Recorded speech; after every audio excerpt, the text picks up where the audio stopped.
예수님 제자들도 예수님께서 계속해서 예언을 통해서 미래를 보여주시길 원하셨습니다. 왜냐하면 환란의 때를 준비하게 하심이었죠. 지금도 마찬가지인 것 같아요. 우리가 복음과 예언은 함께 가지 않으면 준비될 수가 없고 환란을 통과할 수 없는 것 같습니다. 그래서 예언은 정말 디테일하게 저희가 아는 것이 중요하고요. 또 예수님께서 항상 말씀하시기를 내 때가 아직 이르지 않았다. 내 때가 참해. 이렇게 때에 대해서 정확히 알고 계셨습니다. 그래서 저희도 마찬가지로 이루 휴업령이 떨어지는 때를 저희가 사건을 통해서 사건들을 보게 되면 어느 시점에 올 거라는 것을 알고 있어야지만 준비가 가능하기 때문에 성경을 통해서 그 때를 저희가 예측하는 건 굉장히 중요한 것 같습니다. 몇 날 몇 시를 예측하는 것이 아니라 사건을 통해서 임박함을 알 때 저희가 준비하는 마음이 생기는 것 같습니다. 오늘 시간에는 리데디케이트 250주년 행사, 미국에서 지금 미국을 재헌신하자라는 운동이 벌어지고 7월 4일 날 그 정점을 찍게 됩니다. 그런데 그 정점을 찍는 행위가 어떤 행위인지, 그리고 그 후속타로 무엇이 바로 일어날 건지를 저희가 예측해 보려고 합니다. 자, 250주년 행사는 우상의 제단 봉헌식입니다. 그래서 제단 봉헌식, 그러면 제단이 세워지면 그다음부터는 바로 우상 제물을 놓고 그다음에 거기서 경배 드리게 되겠죠. 자, 제단이 세워진 후에 우상에게 경배하는 법이 통과될 것입니다. 이게 예언상 순서로 그렇게 일어나겠죠. 그래서 오늘 그 순서를 한번 보는 시간이 되었으면 좋겠습니다. 아직 오지 않은 모든 것도 그 순서대로 성취되리라는 것을 확신할 수 있다. 자, 우리가 보면 과거에 일어난 사건들은 순서대로 일어났습니다. 그러면 앞으로 미래에 일어날 사건들도 그 순서대로 일어날 것을 우리는 확신할 수 있다라는 거죠. 그래서 그 사건은 순서대로 일어납니다. 자, 보면 일요 휴업령이 일어나겠죠. 그리고 강제령이 떨어지겠습니다. 자, 이게 순서죠. 그럼 일요 휴업령이 떨어지기 전에 무엇이 있냐면 바로 봉헌식이 있습니다. 자, 봉헌식에는 어떤 사건들이 있게 되냐면 삼중연합이 한 목소리로 봉헌식을 하게 됩니다. 그리고 거짓 선지자들의 기적 행함과 미혹이 따르겠죠. 그리고 개혁 없는 거짓 경건의 운동이 미국에서 확산될 겁니다. 이것이 점점 확산돼서 강제령 때는 극에 달하겠죠. 근데 휴업령 직전에도 이런 사건들이 있어야지만 사람들을 미혹해서 일요 휴업법에 사람들이 동의를 하게 될 겁니다. 자, 일요 휴업령은 미국부터 시작이 됩니다. 그리고 기별을 외칩니다. 어떤 사람들이 외치냐면 늦은 비에 빗방울을 맞고 있는 사람들이 하나님의 법에 반대하는 그 법이 통과되었다라는 것을 알 때 외침을 하겠죠. 자, 이 사건은 앞으로 늦은 비 성령을 풍성하게 내릴 때도 전 세계적으로 이게 확산이 될 겁니다. 그런데 지금도 마찬가지예요. 늦은 비에 이슬비를 맞고 있는 사람들에게는 기별을 외치는 그런 순간이라는 거죠. 그리고 휴업령이 떨어지면 미국 경기가 급격하게 악화가 될 겁니다. 그리고 극심한 기근이 오겠죠. 그 다음에 바로 들어가는 것이 작은 환란 기간입니다. 그리고 전 세계적 휴업령이 확산이 되겠습니다. 그리고 재난이 폭발적으로 증가하고 경기가 침체가 될 겁니다. 우리가 상상할 수 없는 그런 경기 침체가 오게 됩니다. 그리고 법을 안 따르는 자들에게 증오심이 폭발적으로 증가하는 그 단계들이 점점 증가가 될 겁니다. 자, 그리고 강제령 직전에는 어떤 일들이 일어날 거냐면 사단이 그리스도로 현시에서 나타나죠. 그리고 기적과 이적 그리고 병고침이 굉장히 많이 확산이 될 겁니다. 그리고 안식일이 일요일로 변경되었다라고 선포를 하게 됩니다. 그리고 일요일을 안 지키는 자들 때문에 이 재난이 증가가 되고 있다라는 것으로 뒤집어 씌우게 됩니다. 그리고 사형에 처하라 라는 분위기가 확산이 되게 될 겁니다. 그리고 늦은 비에 소낙비가 내리고 큰 외침이 일어나게 될 겁니다. 이렇게 역사적으로 사건들이 순차적으로 진행이 될 거예요. 그럼 지금 상황은 어디까지 와 있냐? 바로 봉헌식까지 와 있다라는 거예요. 7월 4일 날 삼중연합이 한 목소리로 봉헌식을 하게 된다라는 거죠. 그럼 우리가 귀 있는 자는 교회 안에서 라오디게아 교회 안에 말씀을 하시면서 귀 있는 자는 들을지어다라고 이야기하죠. 들을 귀 있는 자는 정말 이 사건들을 보면서 깊은 회개에 들어가고 정말 늦은 비 받을 그릇으로 스스로 정결케 되는 그런 시점이라는 거예요. 자, 재림 직전에 선지 엘리야를 보내리라. 엘리야의 심령과 능력을 가진 14만 4천인이 이제 서서히 만들어지고 있는 시점이기도 하죠. 그래서 엘리야의 기별을 가지고 오늘은 한번 이 시점이 어디까지 와 있는지, 왜냐하면 역사는 반복된다라고 했기 때문에 그 부분을 우리가 한번 같이 공부해 보도록 하겠습니다. 말라기 4장 5절에 보라, 여호와의 크고 두려운 날이 이르기 전에 내가 선지 엘리야를 너희에게 보내리니 그가 아비의 마음을 자녀에게로 돌이키게 하고 자녀들의 마음을 그들의 아비에게로 돌이키게 하리라. 돌이키지 아니하면 두렵건대 내가 와서 저주로 그 땅을 칠까 하노라 하시니라. 자, 여기서 보면 선지 엘리야가 있었던 사건이 있죠.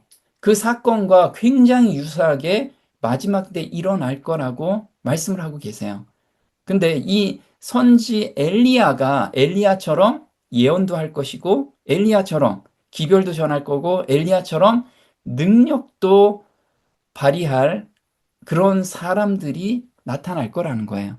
근데 이렇게 엘리야처럼 기별을 전했을 때 아비의 마음을 자녀에게 돌이키다라는 것은 회개한다라는 뜻이죠. 그래서 돌이키게 하는 거예요. 하나님께로 돌아가는 그런 마음이 생기는 기별을 전한다라는 겁니다. 그래서 돌이키지 아니하면 다 저주를 받고 멸망한다라는 거죠. 자, 엘리야의 인생의 사업에 대한 기록은 배도 중에서 의를 위하여 서도록 부르심을 받은 사람들에게 감명과 용기를 주었다. 우리한테는 정말 감명과 용기를 거기서 받아야 돼요. 그리고 말세를 만난 우리를 위하여 이것은 특별한 의미를 가지고 있다. 역사는 반복된다. 오늘날의 세계에도 아합과 이세벨과 같은 사람들이 있다. 현대도 엘리야가 살던 시대와 똑같은 우상 숭배의 시대이다. 많은 무리들은 하나님과 그분의 속성에 대해 그릇된 개념을 가지고 있으며 바알의 예배자들처럼 거짓 신을 충실히 섬기고 있다. 지금도 엘리야 시대와 똑같이 우상을 숭배하고 거짓 신을 섬기고 있는 시점이라는 거예요. 엘리야는 그리스도께서 재림하실 때에 지상에 살아 있어 죽음을 맛보지 않고 마지막 나팔에 순식간에 홀연히 다 변화할 성도들을 예표하였다. 그래서 우리는 엘리야와 같은 상황에 맞닥뜨리게 될 거예요. 그리고 엘리야와 같은 능력을 받게 될 겁니다. 그들은 재림 때에 죽음에서 부활할 사람들을 대표하는 모세를 보았다. 자, 모세는 지금 잠자고 있는 자들이 부활할 그 예표고요.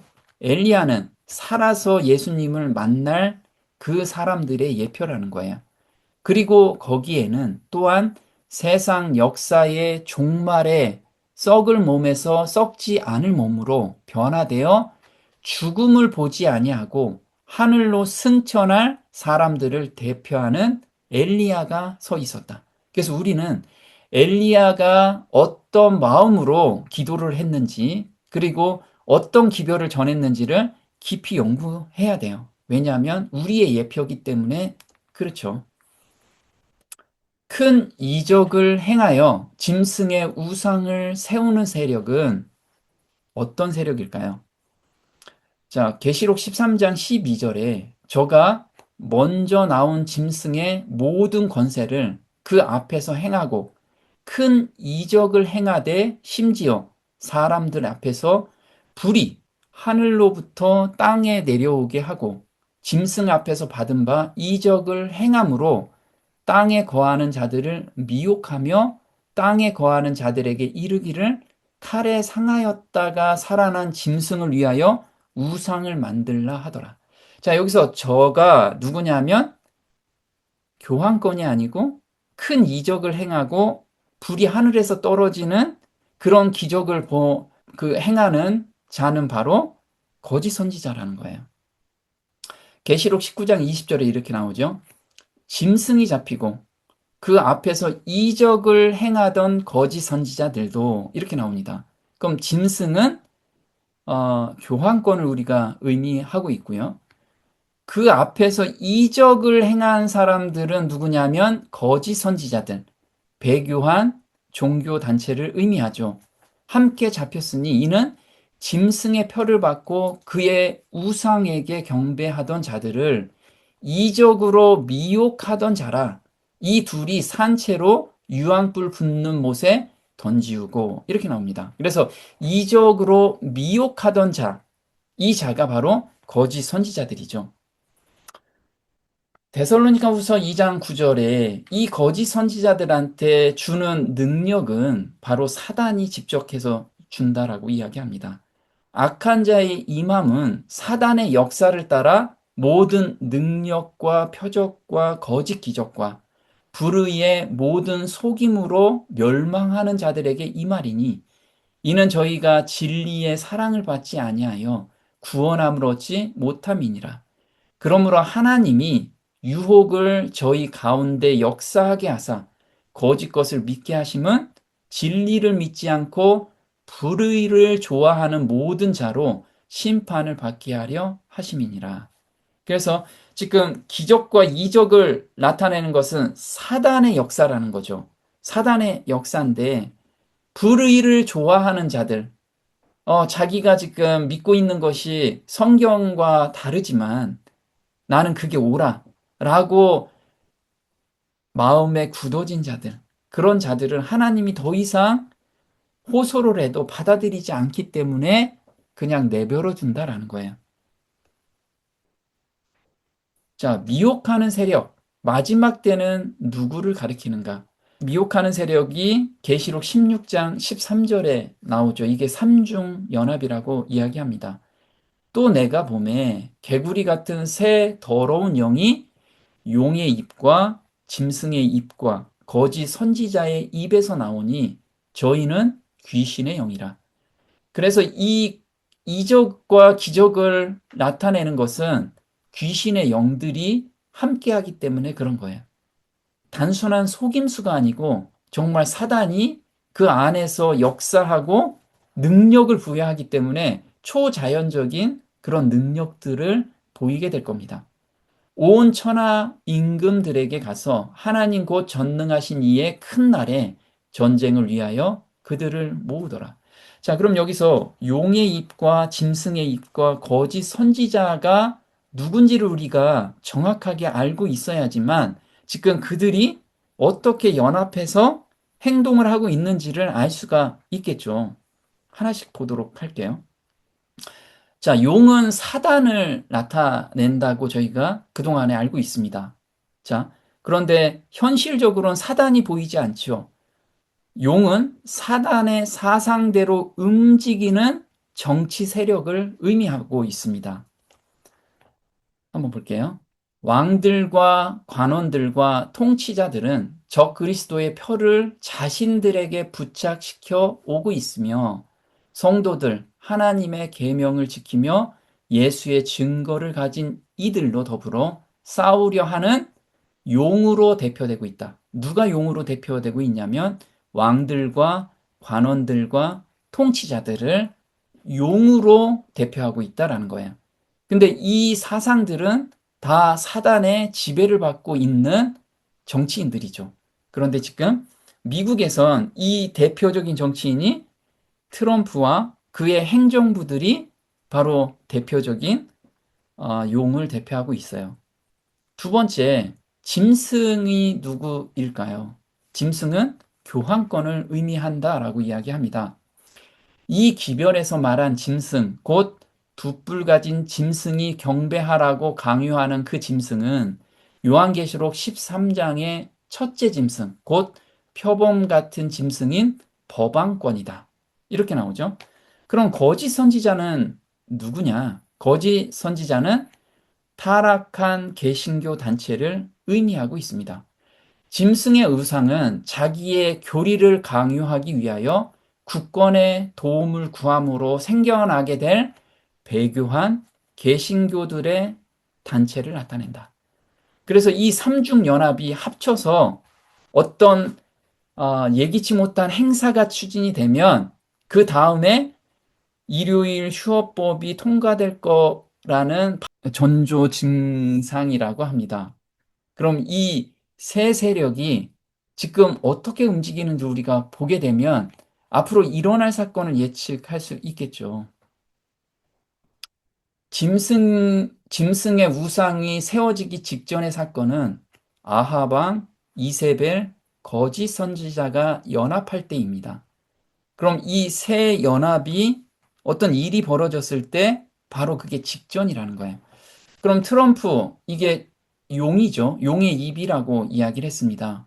그러면 아하방하고 트럼프는 같은 비유로 볼 수가 있고요.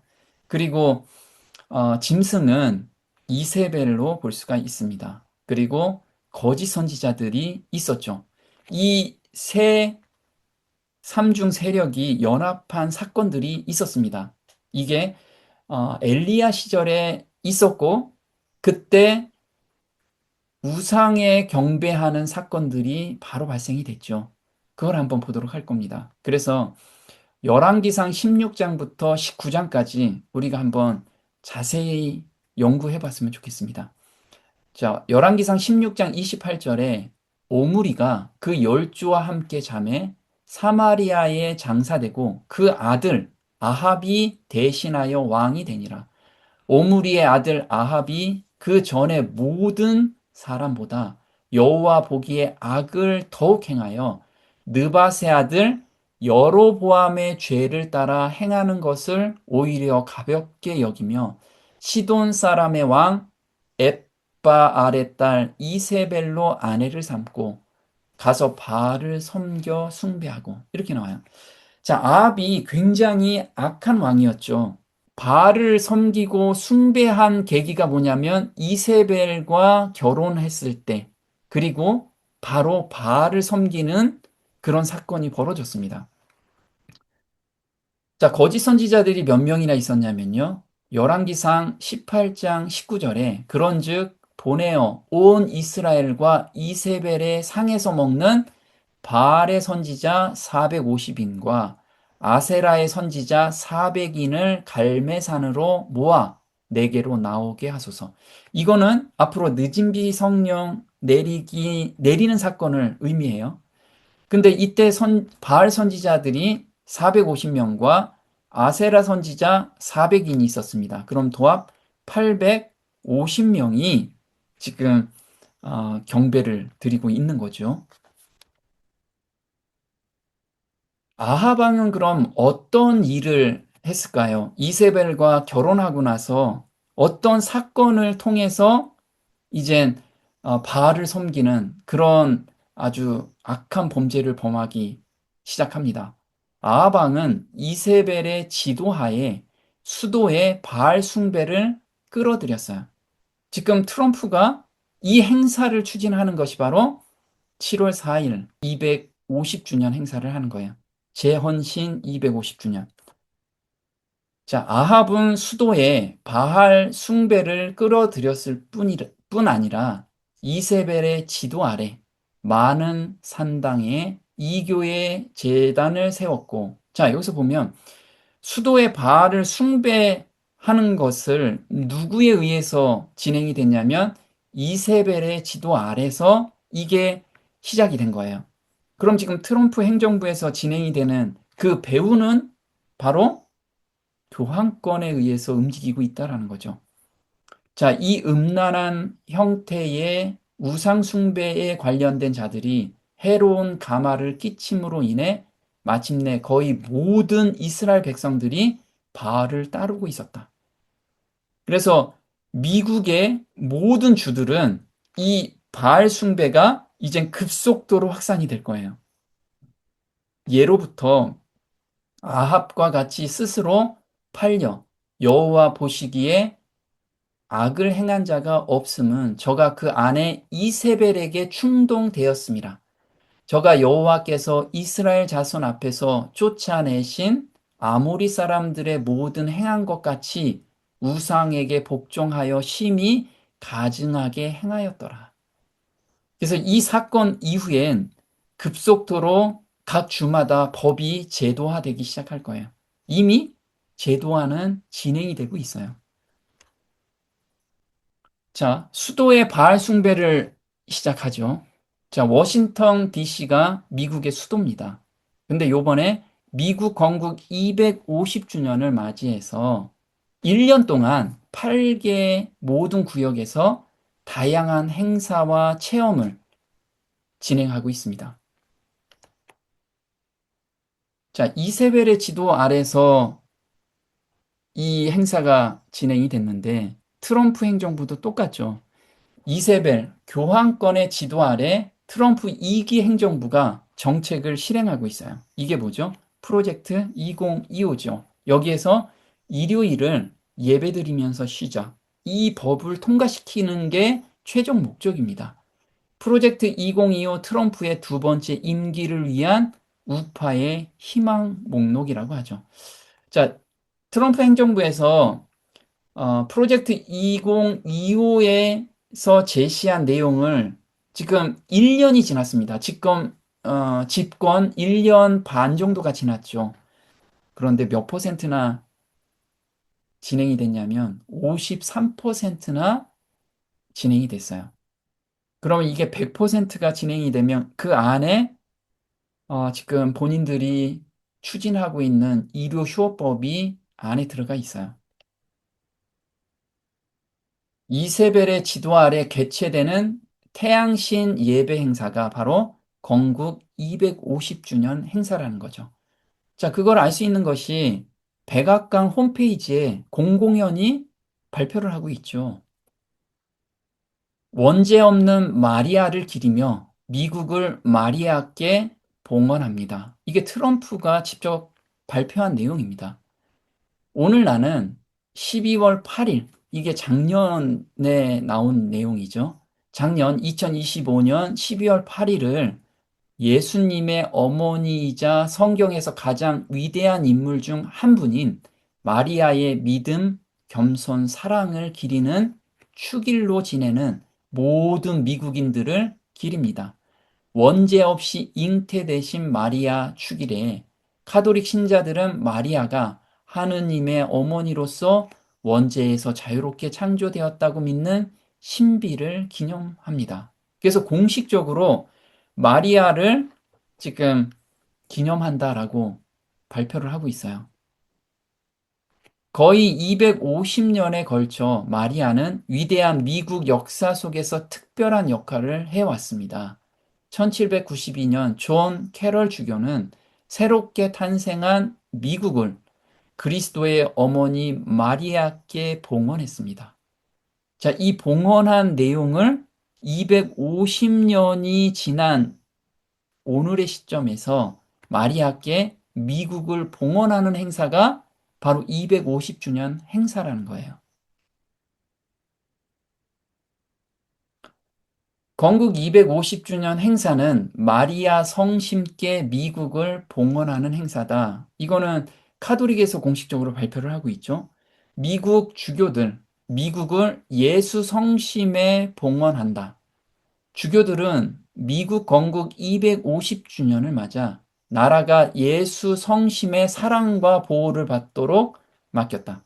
자, 여기서는 마리아께 바친 게 아니고 예수 성심이라고 이야기하죠. 그런데 다른 내용에서 한번 보면 예수 성심이란 성모 마리아의 티 없는 성심에 대한 공경과 함께 결합되어 있다. 천주교에서는 예수 성심이라는 단어를 쓰면 그 안에 성모 마리아에 대한 공경심이 반드시 들어가 있다라는 거예요. 우리는 그걸 잘 모르고 있죠. 자, 미국 카톨릭 주교들이 미국을 예수 성심에 봉헌하고 있다. 이것이 의미하는 바는 무엇인가? 이 심씨는 종종 성모 마리아의 티 없는 성심에 대한 공경과 함께 결합되어 나타난다. 그래서 미국을 성모 마리아께 지금 봉헌하는 행사가 7월 4일 날 일어나는 행사라는 거예요. 건국 250주년 행사는 온 세상을 마리아께 드리는 예배 행사이다. 그래서 기독교인이든 아니든 상관없이 모든 사람이 마리아께 봉헌하는 그 행사에 참여하라 라는 이야기를 하고 있어요. 미국의 예수성심 봉헌의 의미는 무엇인가? 자, 미국이 독립선언서 서명과 국가탄생 250주년을 기념할 준비를 하는 가운데 미국 카톨릭 주교들은 오늘 엄숙하게 미국을 예수 성심에 봉헌할 준비를 하고 있다. 근데 이 내용이 무엇이냐? 교황 레오 13세를 지금 따르고 있는 것이 교황 레오 14세죠. 교황 레오 13세는 무엇이라고 이야기하냐면 6월 11일이 1899년 교황 레오 13세가 전 세계를 예수 성심에 봉헌한 날이기 때문이다. 그래서 기독교인만 봉헌하는 게 아니고 전 세계 사람들을, 그것은 단지 카톨릭 교회만이 아니라 전 세계를 대상으로 한 봉헌이었다. 그는 자신이 행하는 일의 선교적 의미를 충분히 알고 있었다. 예수께서는 온 인류의 구원을 위해 자신의 피를 흘리셨다. 우리는 비그리스도인의 형편도 깊이 동정하며 우리의 모든 영혼을 다하여 그들을 주님께 맡기고 우리가 할 수 있는 한 그들 또한 예수 성심에 봉헌한다. 그는 이 봉헌이 아직 믿음에 이르지 못한 사람들을 포함하여 모든 사람에게 유익이 될 것이라고 설명했다. 그래서 일요일에 예배 드리는 것은 모든 사람을 위한 거다. 모든 사람이 참여하게 해야 된다. 라고 지금 이야기를 하고 있죠. 거짓 선지자들의 이제 활동이 굉장히 활발해지고 있죠. 그것은 본인들의 능력이 아니고 사단이 거짓 선지자들에게 능력을 부여하기 때문에 지금 경건의 부흥 운동이 엄청나게 일어나고 있습니다. 미국의 주요 교회들이 공통된 교리들을 중심으로 연합하여 국가에 영향을 미쳐 자신들의 법령을 강제하고 제도를 지지하도록 할 때, 그때 개신교 미국은 로마 교권의 형성을 만들게 된다. 짐승의 우상은 교회들이 자신의 교리를 강제하기 위해 국가 권력을 이용하려 할 때 나타나는 배교한 개신교의 형태를 의미한다. 그래서 모든 사람을 미혹하는 게 바로 거짓 선지자들이죠. 이번에 250주년에 대부분의 기독교 보수단체가 참여하여 마리아께 경배를 드리고 있어요. 프레이닷컴에는 프리덤 250과 협력하여 수백만 명의 미국인이 국가를 위해 기도하도록 초청하고 있어요. 근데 여기서 보면 아메리카 프레이스 운동은 140개가 넘는 신앙단체, 종교단체 140개가 참여를 하고 있어요. 하나로 모으고 있으며 이들 단체의 총 영향력은 몇 명이나 영향을 미치냐면 12억 명 이상에 달합니다. 프레이닷컴은 이 운동의 공식 기술 플랫폼 역할을 수행합니다. 그래서 140개가 넘는 신앙단체가 직접적인 참여와 간접적인 참여로 다 이 행사에 참여하고 있다라는 거예요. 2026년 7월 4일 기억해 보시기 바랍니다. 기억해 두시기 바랍니다. 프레이 USA 250은 공식적으로 미국이 배도하는 사건이에요. 이 사건 이후에 곧바로 그렇게 길지 않는 시간에 아마 짐승의 우상이 세워질 거로 예상이 됩니다. 개신교가 로마의 세력과 손을 잡기 위하여 구렁을 넘어 손을 뻗게 될 때, 그가 강신술과 악수하기 위하여 시면 저편으로 건너갈 때, 이 삼중연합의 영향 아래 우리나라가 개신교와 공화정부로서의 그 헌법의 모든 원칙을 거부하고 법안권의 거짓과 속임을 퍼뜨릴 준비를 갖추게 될 때, 우리는 놀라운 사단의 활동 시기가 왔다는 것과 끝이 가까웠다는 것을 알게 될 것이다. 자, 이 삼중연합이 지금 7월 4일 날을 위해서 지금까지 작업해오고 그게 꽃이 피는 행사가 바로 7월 4일이라는 거죠. AP통신에서 이렇게 발표를 합니다. 트럼프 행정부 기독교 민족주의를 조장하는 비판을 받는 기도 집회에 참여 예정이다. 자, 그러나 일부 비판자들은 리디 디케이트 250 행사가 미국 역사를 왜곡된 기독교 민족주의 서사로 가로채려는 시도라고 주장한다. 그들은 이러한 서사가 미국인의 정체성과 기독교인의 정체성을 하나로 결합시켜 교회와 국가의 헌법적 분리를 위협한다고 말한다. 그래서 수정헌법 1조에 국가와 종교는 분리된다라는 원칙이 이젠 합쳐진다라는 것으로 이번 행사에서 그 정점을 찍고 있는 거예요. 자, 바알의 제단이 세워지고 봉헌식이 이루어지는 사건이 바로 7월 4일 날 사건입니다. 열왕기상 16장 28절에 이렇게 나와요. 아까 읽은 내용이죠. 여로보암의 죄가 무엇이냐? 자, 여로보암의 가장 큰 염려는 장차 그의 신하들의 마음이 다윗의 왕위를 계승할 통치자에게로 쏠리지 않을까 하는 것이었다. 이것은 정치적으로 여로보암이 굉장히 불안했기 때문에 이때 왜 불안했냐면 지금 북이스라엘이 10개 지파가 거기서 나라를 세웠습니다. 그런데 예루살렘에 하나님의 성전이 있었죠. 그래서 거기 있는 백성들이 하나님께 예배드리려고 밑으로 예루살렘으로 내려올까봐 베델과 단에 예배 장소를 두고 거기에서 예배드리는 그런 행위를 하게 됩니다. 이리하여 그들은 그 무상 앞에서 절하고 생소한 형태의 예배 의식을 채택하게 되었다.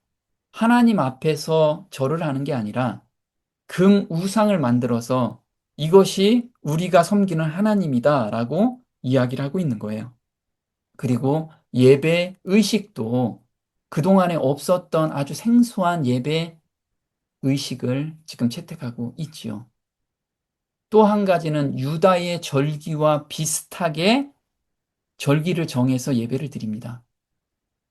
지금 우리가 하나님께서는 제7일에 안식일을 지켜라 라고 말씀을 하셨는데 지금 절기를 바꿔서 제 1일에 지금 일요일에 예배 드리자라는 행사가 바로 7월 4일에 절정을 이루는 행사죠.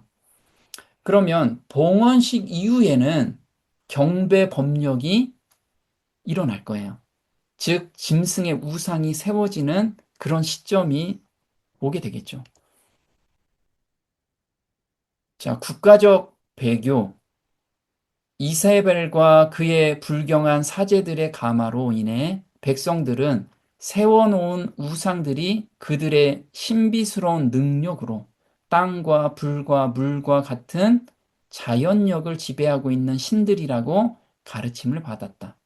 자, 여기서 세워놓은 우상들이 그들이 누구냐면 거짓 선지자들의 신비스러운 능력. 그래서 지금 경건의 능력이 없는 가운데 경건의 운동이 벌어지고 있어요. 굉장하게 지금 미국에서 확산되고 있죠.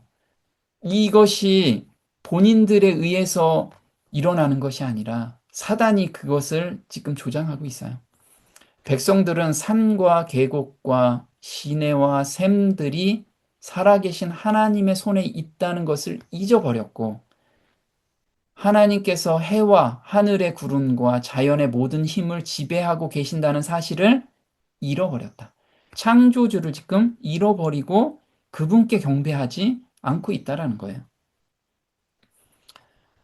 그러면 지금 각 주별로 어떤 일들이 일어날까요?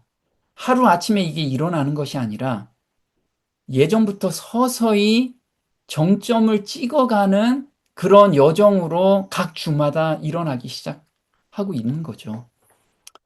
미국 250주년 NACL 컨퍼런스, 입법자들과 영향력 있는 인사들을 리버티 대학교로 불러 모으다.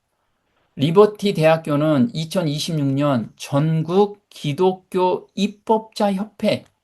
자, 이 전국 기독교 입법자 협회라는 건 무엇이냐면 저 위에도 뭐가 있냐면 입법자들, 영향력 있는 인사들. 그래서 지금 상원 의원들이나 하원 의원들 중에서 이 건국 250주년 마음에 맞는 사람들, 법을 개정해서 안식법을 추진하자. 이 세력이 50개 주에 다 영향력을 가지고 있어요. 이 사람들이 이번에 모였어요. 모여가지고 법을 강력하게 추진하자라는 결의를 하고 지금 일을 전개하고 있습니다. 자, 6월 4일부터 6일까지 개최하였다. 이번 행사는 보수 성향의 정치인들, 목회자들, 그리고 여러 분야의 인사들이 모여 의미 있는 대화와 법률적 논의를 나눌 수 있는 장을 제공하였다. 그래서 이 사람들의 영향력이 굉장히 각 주마다 많아요. 그래서 각 주별로 지금 일요 휴업법이 전개되고 있어요. 기독교 민족주의 기계, 증오를 법으로 만들다. 이 단체가 전국 기독교 입법자 협회는 증오를 법으로 만들고 있어요. 전국 기독교 입법자 협회는 성경적 세계관을 한 번에 한 주씩 법으로 제정하고 있다.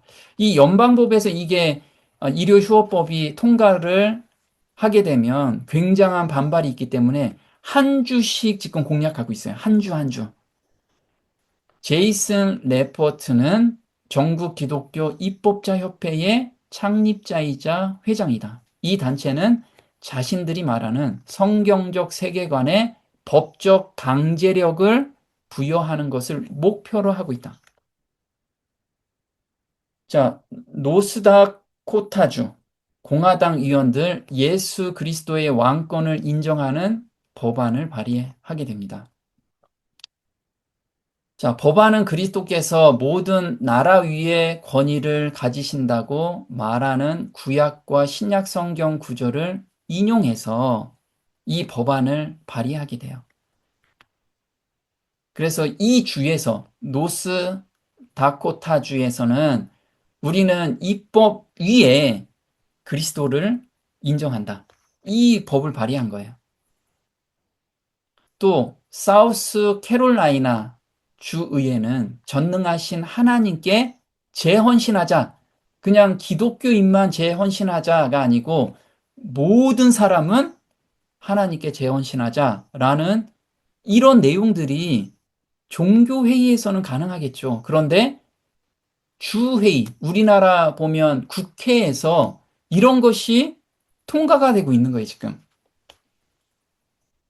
사우스 캐롤라이나주 찰스턴에서 예정된 대규모 복음주의 집회가 주의회의 공식적인 인정을 받고 있다. 그래서 이게 일반 행사를 국회에서 인정을 하고 있는 거예요. 이게 각 주마다 분위기라는 거예요. 분위기가 완전히 전환이 됐어요. 지금은 헌법에서 정교가 분리됐다. 이것이 완전히 무시되는 그런 분위기로 50개 주가 지금 거의 다 퍼져 있다라는 거예요. 근데 이번 행사가 쐐기를 박는 행사가 되는 거죠. 자, 이 결의안은 주 하원과 상원의 모든 의원이 서명했으며, 그래서 우리나라 보면 당파 싸움을 하죠. 그런데 이런 내용은 당파 싸움 하지 않고 모든 의원들이 다 서명을 했다라는 거예요.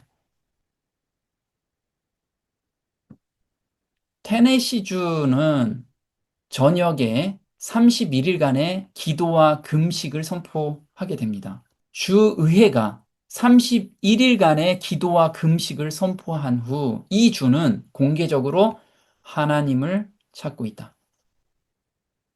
지금 우리나라 국회에서 만약에 기독교만을 강조한다면 난리 나겠죠. 불교 가지고 있는 사람, 다른 교 가지고 있는 사람들이 들고 일어날 겁니다.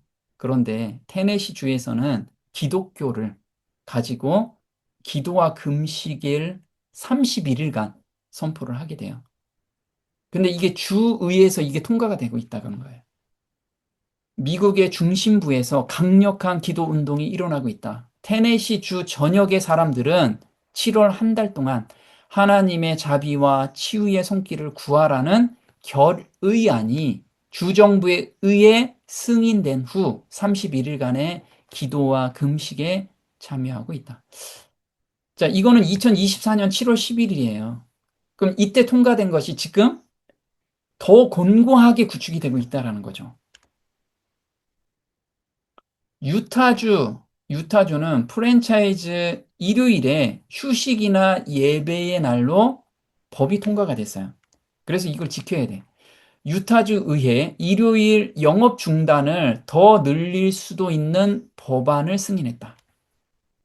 유타주 의회는 일요일 영업 중단 사례를 더 늘릴 수 있는 법안을 통과시켰다라고 지금 이야기가 나오고 있죠. 미시간주 크라이스트 더 킹 선데이 그리스도 왕 주일 결의안을 채택을 했어요. 이게 법안이거든요.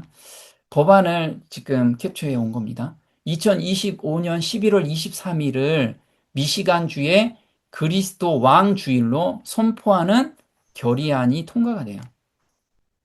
이렇듯이 지금 각 주마다 그리스도를 또 기독교를 공공연히 지금 인정하고 법이 통과가 되고 있는, 의회에서 통과가 되고 있는 상황이라는 거예요. 그럼 이게 아주 급속도로 빠르게 통과가 되고 연방 법원에서는 그게 취합이 돼서 완성이 되겠죠. 자, 우리한테 보여주는 사건들은 지금 굉장히 빠르게 역사가 진행되고 있음을 보여주고 있습니다. 이런 때 우리는 무엇을 해야 될까요? 자, 우리는 어떻게 해야 될까요? 오늘날 하나님께서 인정하신 사자들이 엘리야와 침례 요한의 심령과 능력으로 심판받아야 할 세상을 향하여 그들의 주의를 은혜의 시기 끝과 만왕의 왕이요 만주의 주로서 예수 그리스도의 나타나심과 관련해서 곧 일어날 엄숙한 사건들에 기울이도록 호소하고 있다. 자, 앞으로 일어날 사건들을 우리는 나의 주변의 사람들한테 말을 해야 돼요. 그래야 그 사람들이 그 사건이 일어나면 우리한테 너 그거 어떻게 알았냐? 그랬을 때 성경을 펴놓고 앞으로 일어날 일과 그리고 죄에서 온전히 도말함을 받는 경험을 우리가 이야기해 줘야 된다라는 거예요. 그런 사람들이 하나님께서 임명한 사자들이라는 거예요. 모든 영혼의 운명이 신속히 또 영원히 결정되려는 시기, 곧 이 인간 자녀들에게 허락된 최후의 은혜의 시기 동안에 천지의 주제께서는 당신의 교회가 일어나 과거 어느 때보다 더 열심히 활동하기를 기대하신다. 자, 우리는 환란이 앞으로 올 거를 대비해서 저 산 꼴짝에 들어가서 혼자만 살겠다고 거기에서 준비하는 그런 엘리야가 그랬을까요? 우리는 깊이 한번 생각해 봐야 돼요. 물론 준비할 거는 해야 되는데 고립다라고 말씀하신 건 아니에요. 지금 당신의 교회가 일어나 과거 어느 때보다 더 열심히 활동하기를 기대하신다. 예수께서는 귀중한 진리를 알고 그리스도 안에서 자유를 얻은 사람들을, 이게 죄에서 온전히 도말받는 경험을 한 사람들을 세상에 있는 다른 모든 사람들보다 은총을 받은 당신의 택하신 사람들로 간주하신다. 자, 이 경험이 있는 사람들은 은총을 받은 사람이라고 하나님께서 지금 직접 말씀하시죠. 그리고 주께서는 그들을 어둠에서 불러내어 기이한 빛에 들어가게 하신 당신의 덕을 선전하기를 기대하고 계신다. 이것을 우리는 사람들한테 증거해 줘야 돼요. 근데 예언을 먼저 이야기해 주면 각성이 되고 그 다음에 하나님을 찾을 때 이것을 이야기해 주는 그런 지혜를 갖는 게 좋겠죠.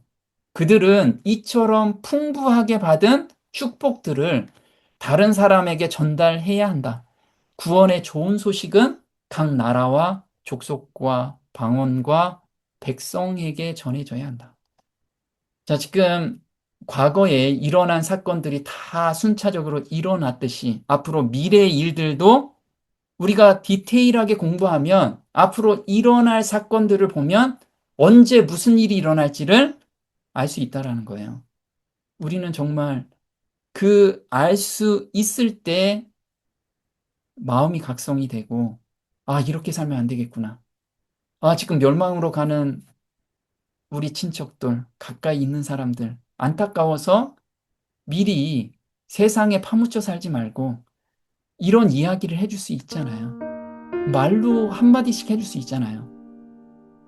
우리는 그런 엘리야와 같은 심령으로 오늘을 사는 저와 여러분이 됐으면 좋겠습니다. 오늘 여기까지 하겠습니다.